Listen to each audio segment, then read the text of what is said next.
Our lives are transformed when our minds are renewed. A wealthy life is therefore the product of a wealthy mindset. Marsha-Gaye Miles. She is a lifestyle engineer and a digital wealth creator. Join her Saturdays at 9:30 a.m.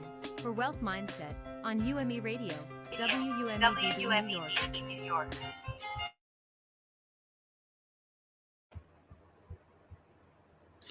Good morning, good morning, good morning, beautiful people. Happy Saturday, happy weekend, and welcome to the weekend show. Specifically, welcome to the Wealth Mindset Show with your girl, Marsha-Gaye Miles. Now, I love it. The intro pretty much gave you the quote that this show stands on, that our lives are transformed when our minds are absolutely renewed. So a wealthy life is therefore a product of a wealthy mindset. You know, a lot of us pursue wealth.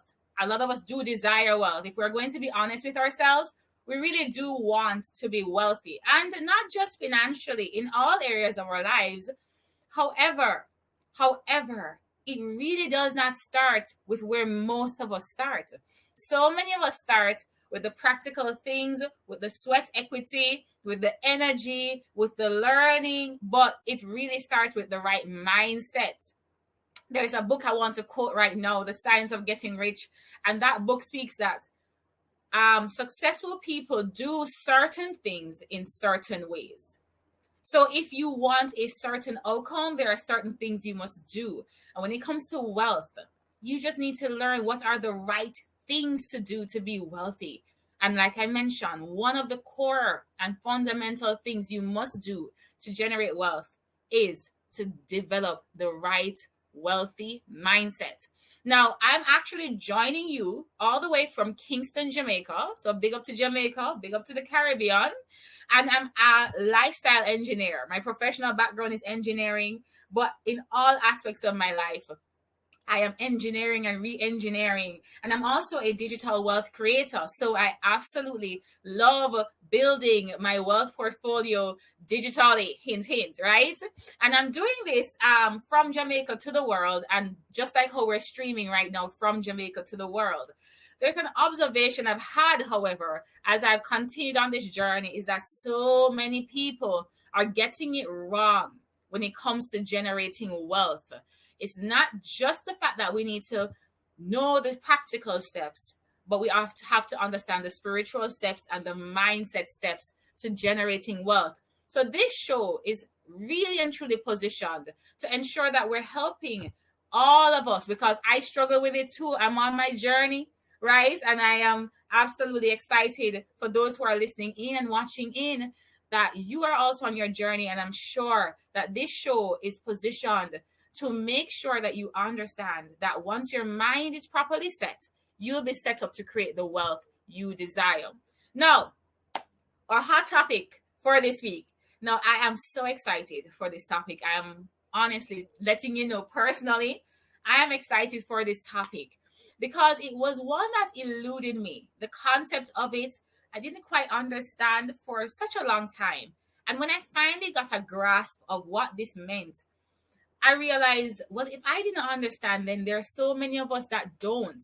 You see, as I mentioned, my professional background is engineering, but I have gotten over the years to understand more about, financial matters and been implementing those skill sets to generating wealth for myself and for my family, and of course, for my children's children, just like how we want to make sure that our communities are empowered and equipped and educated to do the same for their children's children and generations to come.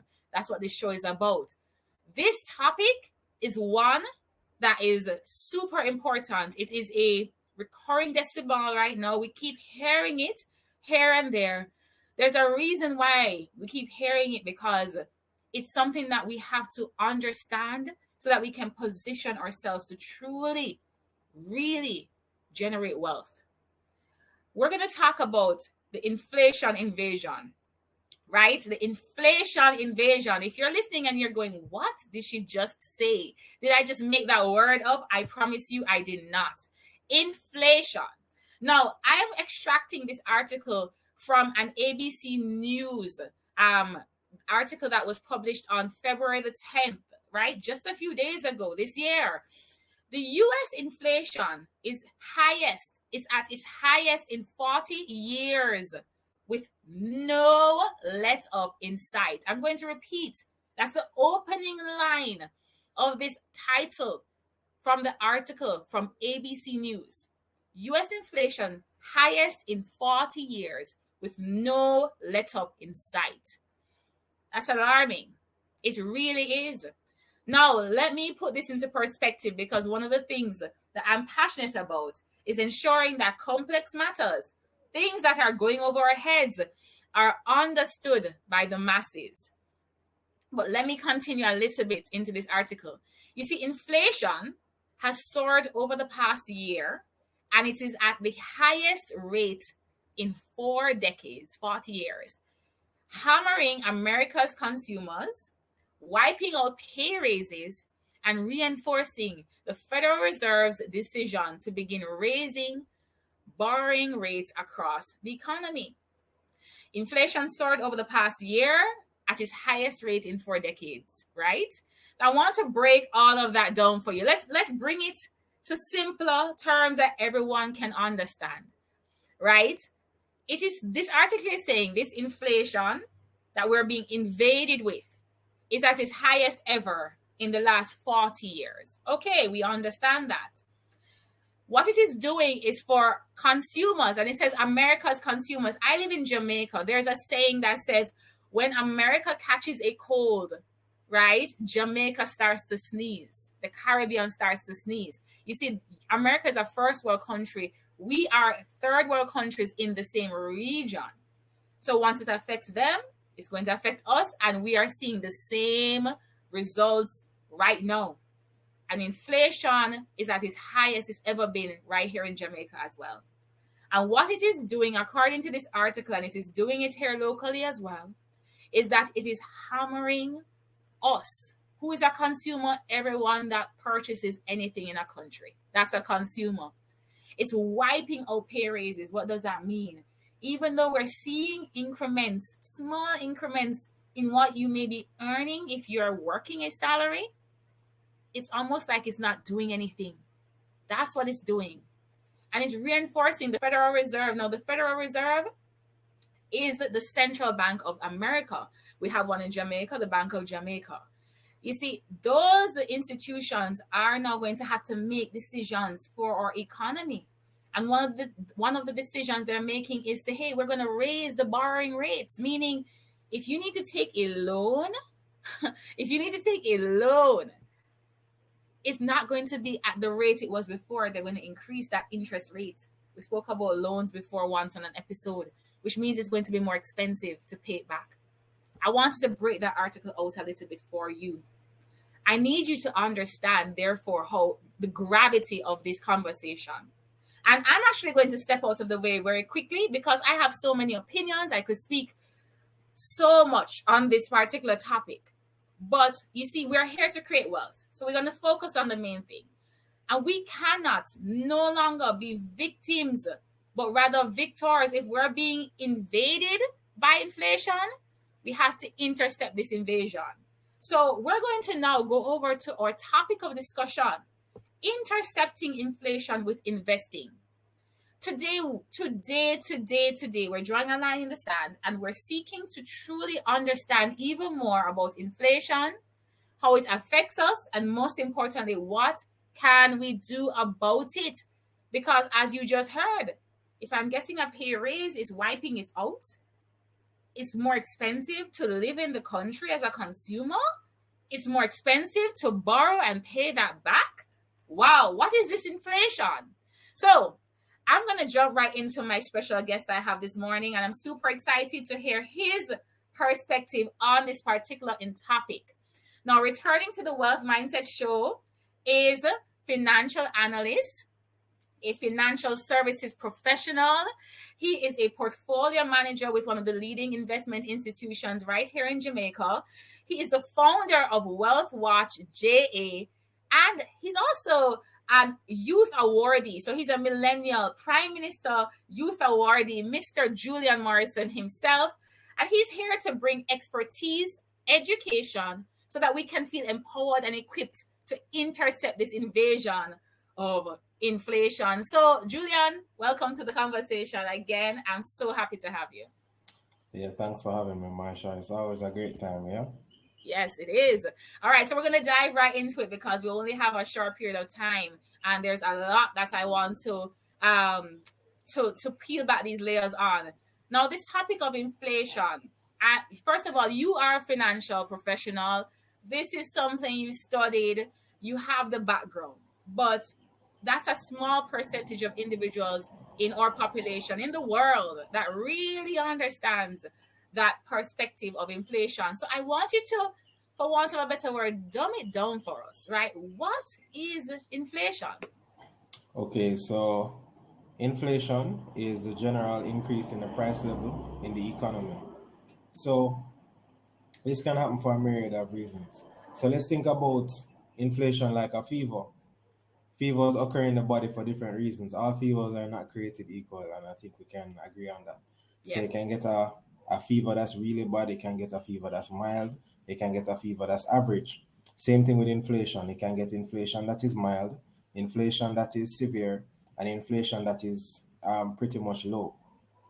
Now, what is important is for us to understand inflation within the context of what the central bank tries to achieve. Now, the central bank is basically the monetary authority of a country, and what they try to do is to achieve economic stability by containing inflation, trying to stop it from being too low or too high. And they do that by setting what is called an inflation target. Now, in the US, the inflation target is 2%, but the last inflation reading was 7.5% as of January 2022. So that's Right. called a policy breach. Now, in Jamaica, inflation came in at 9.7% for January 2022, and our inflation target is between 4 and 6%. So we have a range. So essentially, both territories have breaches. But it's good for us to not only understand the size of inflation, but the source of inflation. So, well, you see that that's why I was excited for this episode because I had no clue. So thank you so much for sharing that. So we are burning up according to your analogy of the fever. We have a very high fever. Um, so with that being said, what causes it? What causes this such a high inflation? Inflation? Why did we have a breach in policy? Okay, so we essentially have a policy breach because of a few things. Firstly, we have supply chain disruptions, and what that means is we have a supply constraint relative to demand. So you said that I study economics. Trust me, it's not to overwhelm you, but just follow me here. In the short term, supply is fixed, right? Meaning that demand is more elastic than supply in the short term. So it means that it's easy for demand to move from point A to point B than supply. Mm-hmm. So what that means is when COVID restrictions are relaxed and we are allowed to return to normalcy, whatever that looks like, Mm-hmm. it means that when we return to our normal spending patterns, Mm-hmm. demand will flow to certain areas that it didn't flow to in 2020 and Okay. even parts of 2021. So Mm-hmm. that means that demand for travel, demand for movie tickets, demand for many other things, a whole basket of goods will change because our lifestyles have changed because of the change in the COVID restrictions. So demand is moving faster than supply, and supply cannot keep up. So that's partly because of the supply chain challenges, and that in and of itself is its own animal to look into. Mm-hmm. So here we have demand outpacing supply. And when demand is high and supply is low, the price will give way. So that means that everything that is constrained or limited, the prices for those respective items will rise. That's the first thing. Mm-hmm. The second thing is we have a very unique cycle of stimulus flowing in. When we talk about stimulus, we talk about support from authorities to essentially cover a gap in the economy. So essentially, because of the fallout, many persons lost their incomes, and there were businesses that had to have irregular periods of operating, so they needed some extra support.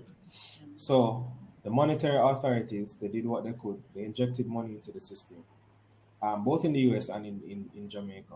Right. And also, in the case of the US more specifically, the US government essentially wrote checks to the population to help to cover whatever income gap there would have been. Right? We Stimulus call that checks. fiscal, that's right, fiscal Mm-hmm. stimulus.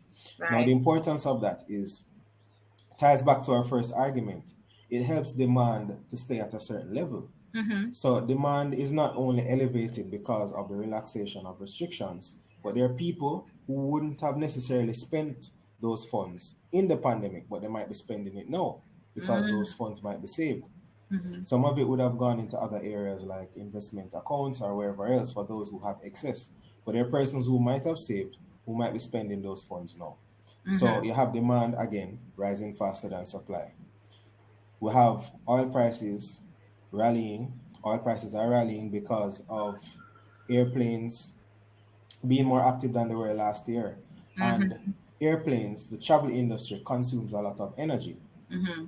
And because of that, we have demand rising faster than supply. Mm-hmm. Remember that oil travels on ships and bunkers Mm-hmm. in many cases because many people import oil, and we have the demand for oil rising faster than the supply of oil.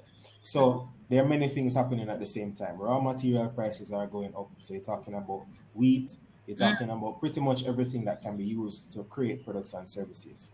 And that's also what causes the price of chicken to rise, for example, because you use wheat to feed the chickens so that they can actually be produced as poultry products later on down the line. So raw Mm-hmm. materials, energy, we're talking about all of these things happening together, which is why Ooh. we have a policy breach. Ooh. Ooh. Okay.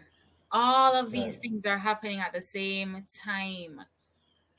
Wow. And it's understandable when you just broke it down. I was like, true, true. We are seeing these things happening, but we didn't think of the chain reaction and how it happens, and then what it's going to do, how it affects us. We're not really putting those pieces together. So thank you for putting it all together for us just now. So now that we have this policy breach, this high fever, on that same analogy that you started with, how can we reduce the fever? Like how, 9% in Jamaica, 7.5 in the US, that's way above anything that we would have had as a target. Like, how can we get this fever down? What can we do to cool things down? Okay, so importantly, there are other types of inflation. So let me touch on that first Mm-hmm. before I get back here, because we need Mm-hmm. to put it into context. Okay. So what we mentioned is inflation driven by input prices and external factors, right? Mm-hmm. For the most part, we have to import oil, we have to import raw materials because we don't always produce the raw materials that we need to produce Right. what we normally produce. Mm-hmm. So all of this is supply chain based, meaning that the inflation is external, it's coming in. Ooh, Now okay. there are other types of inflation. There are inflation formats that can be internal. So let's say, for example, we have a situation where there's too much money in the system, right? There's more money chasing the same set of goods. So let's Mm. say, for instance, we have $1 million, right? Just throwing things up. $1 million chasing 10 goods, Mm-hmm. just as an example. And realize that um, over the past year, that 1 million, because it has circulated and multiplied, has now become 1.5 million, but the amount of goods haven't moved as fast, right? So it's still close to 10 goods. So the cost of those 10 goods won't be the same because there's more money chasing the same goods. Oh, That is what we call demand push inflation. There's more money okay. chasing the same or close to the same set of goods. That is internally based, right? Normally, what the central banks do to abate this is to step in and try to reduce the amount of money in the system. And they do that by increasing interest rates because Ha. the interest rate is the price of money, Mm. which means when something, right, is less abundant, the price of it is higher. Mm-hmm. When something is more abundant, the price of it is lower. So Right. what they're trying to do is reel in the money supply so that prices can come back down. right? Because they're trying to make money less abundant, right? So that the inflation can cool off there. So the thing is, we're not dealing with that specific case. We're not talking about demand push inflation. It's not coming from just demand. It's coming from external factors, which is what I mentioned before. Okay. So if you're dealing with external factors, right? It's not purely driven by demand. It's purely driven by external factors. There's very little interest rates can do to stop this kind of inflation. Ooh. So you have to match the type of inflation with the type of solution. So you asked us how we can address it, right? Right. Unfortunately, it's going to take a while to normalize because it's external. Ooh. So supply chains will have to normalize for prices to normalize, right? Because we have to allow the supply to catch up to the demand. And unfortunately, that's going to take a while. However, somebody asked me to wheel and come again. Yes, wheel. I was about to say wheel. Marsha, tell me where I lost people. No, so you see when you were explaining the different types of inflation, totally got you. And you were saying if they had the inflation been due to an internal one, due to wanting to, regulate the value, that's where I think that's where they wanted you to hit on that solution before you went into establishing, however, that ours is an external one. Touch back on the internal solutions again. All right, let me touch that again. Yeah, she was talking. The viewer was talking about money supply. Right. So I was saying that interest rates are the price of money. All right, look at it this way: when you go to a bank and you borrow, they charge you an interest rate. Yes. It's actually the cost of borrowing. So money has a price, right? When interest rates are low, it means that money supply is high, right? Because when something is in high supply, it's cheaper. Follow? Anything at all, including money, right? So the level of interest rates matter in terms of money supply because it influences how much money is circulating through the economy. Right. When we have too much money circulating at once, it can cause prices to have a policy breach, right? It can cause prices to rise faster than we want. Right. And to prevent that from happening, we have to push the brakes. We push the brakes by taking some money out of the system. And we do that by increasing the interest rate. That's what happens. When you increase the interest rate, you press the brake on the economy. When you lower the interest rate, you press gas on the economy. Right now, the central bank is saying prices are moving too quickly and we need to press the brake. So they press the brake by increasing the interest rate. So for context, the Jamaican Central Bank, which is the Bank of Jamaica, they announced just yesterday evening that they're increasing the policy rate from 2.5% to 4%. It might not sound like a lot, but that's almost double. And what they're trying to do is pretty much pulling up the handbrake to say 9.7% inflation in Jamaica is way too high because it shouldn't even be above 6, and now it's close to 10. So that is why they would have taken that policy stance, and it ties back to what we're discussing. But that kind of scenario is most impacted, or most effective, I should say, when the inflation is internal. Right. Our inflation is not internal in this specific case. When we are importing raw materials, pretty much a lot of our food bill is constituted of oil and food, in Jamaica specifically. When those prices are higher because of what's going on externally, there's very little that interest rates can do to stop that. That's the reality. That's the reality.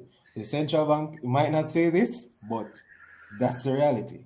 If it was a case where the inflation was internal, simply because we had too much money circulating at once, then fine, interest rates would have a greater effect. But because it is external, the effect is going to be limited. We have to wait until supply chains normalize. In other words, the external factors will have to play out before prices come back in line. Listen, Julian, you know I had so many more questions to ask you. And Julian, if it's okay with you, can we do a part 2 next week? Sure. Okay, because Julian, this was so valuable. And I have so many more questions now because I'm going, then why are we taking that action when that's not the real solution? But that's another question for another day. Julian, we want to wrap up. First of all, thank you, because you have brought so much clarity to me, and I'm sure to the viewers, you can see from the responses that the light bulbs went off. Somebody commented, listen, ding, ding, learning activated. And so, Julian, before you go though, I want you to answer this question.